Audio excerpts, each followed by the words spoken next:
Fala, criminalista, tudo certo? Bem-vindo ao Simplificando o Direito Penal. E nessa videoaula vamos aprender tudo sobre o crime de exercício arbitrário das próprias razões.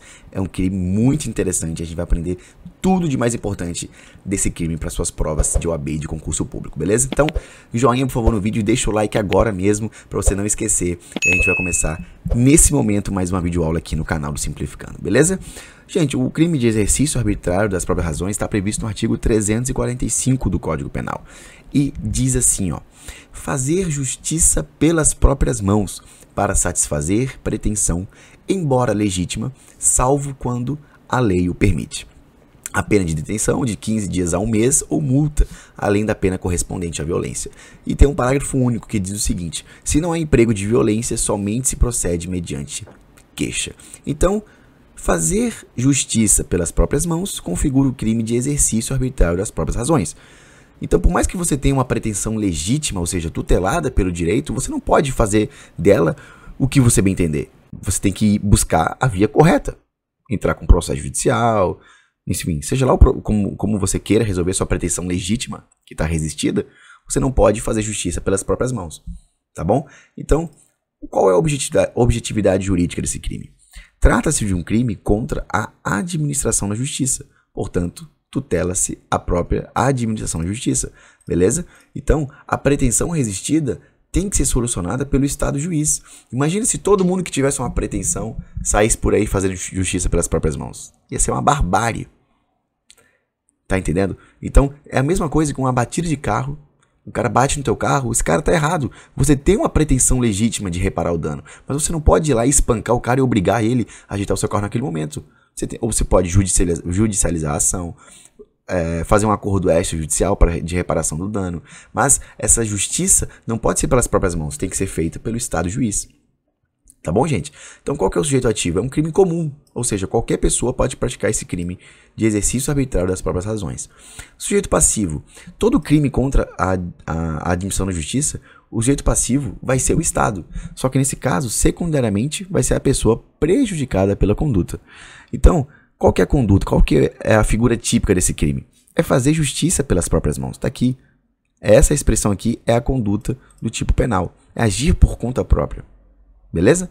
É um crime também de forma completamente livre. Você pode fazer justiça pelas próprias mãos de um jeito que você quiser. Ou seja, não exige o tipo penal, não exige uma forma vinculada em lei para você praticar aquele crime. Beleza? E aqui eu trouxe um exemplo do professor Jamil Shahin na sua obra. Ele traz um exemplo bem interessante de exercício arbitrário das próprias razões. Credor que subtrai bem do devedor para se ressarcir de dívida vencida e não paga. Porque perceba bem, se existe um credor e existe um devedor, é porque existe alguém que deve e alguém que precisa receber.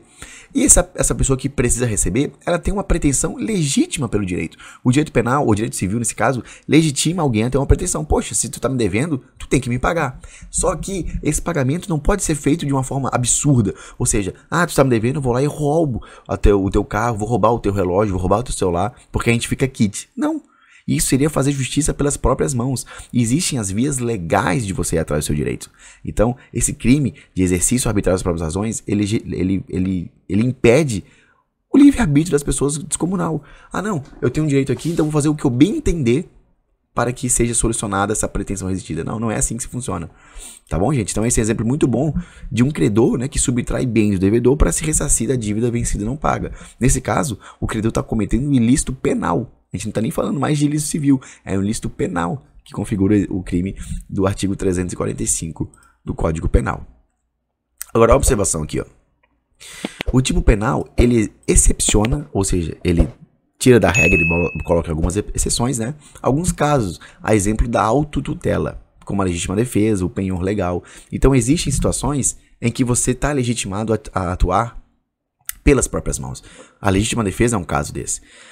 Então, vamos lá. Você tá vindo me matar. E aí, quando você puxa uma faca para me matar, usando de meios moderados e necessários para repelir a injusta agressão humana, eu puxo outra faca e consigo te matar primeiro. Nesse caso, eu fiz justiça pelas próprias mãos, porque eu não teria como esperar o Estado juiz solucionar esse conflito. É óbvio que não, porque ou eu ou você morre, entendeu? Então, por um perigo atual iminente, eu tive que me proteger. Então a autotutela nesse caso ela é permitida, né? Então isso aí não vai configurar o crime do exercício arbitrário das próprias razões, tá? Esse é um exemplo interessante, né, que permite excepcionalmente a autotutela no direito. Qual que é o elemento subjetivo? O elemento subjetivo aqui, gente, é o dolo, ou seja, a intenção de fazer justiça pelas próprias mãos. E existe um elemento subjetivo específico. Qual que é o elemento subjetivo específico? Toda vez que você perceber essa expressão, elemento subjetivo específico, pense num especial fim de agir.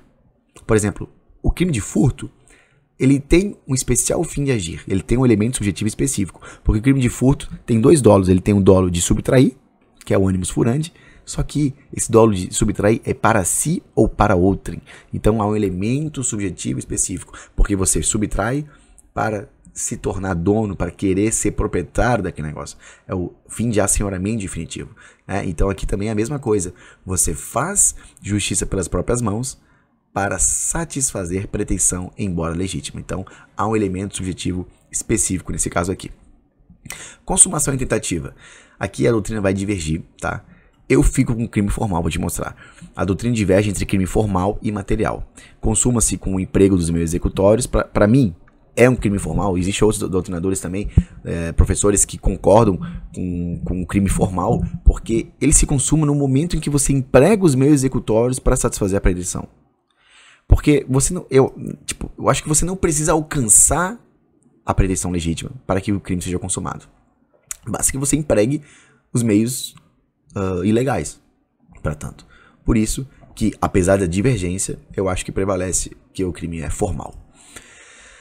E concurso de crime, gente, aqui é importante, porque o preceito secundário do tipo, ele prevê o cúmulo material das penas, tá? Há um cúmulo material das penas em um caso específico, porque se da violência resultar ferimentos na vítima, vai somar as penas aqui. Então, soma as penas dos dois crimes, olha só. Se não há emprego de violência, somente se procede mediante queixa, né? Então aqui tem, olha, aliás, na pena, detenção de 15 dias a um mês ou multa, além da pena correspondente à violência. Ou seja, se houver a violência, vai somar as penas no cúmulo material das penas. Então a ação penal vai depender também, porque a ação penal, se for sem violência, vai ser privada, e se for com violência, passa a ser pública incondicionada. Beleza, gente? Esse é o crime de exercício arbitrário das próprias razões. Espero que vocês tenham gostado. Deixa o like, se inscreve no canal e deixa um comentário aqui falando o que você achou desse vídeo também. Sugestões de novas videoaulas aqui para o Simplificando Direito Penal. Um forte abraço, obrigado pela audiência, tamo junto.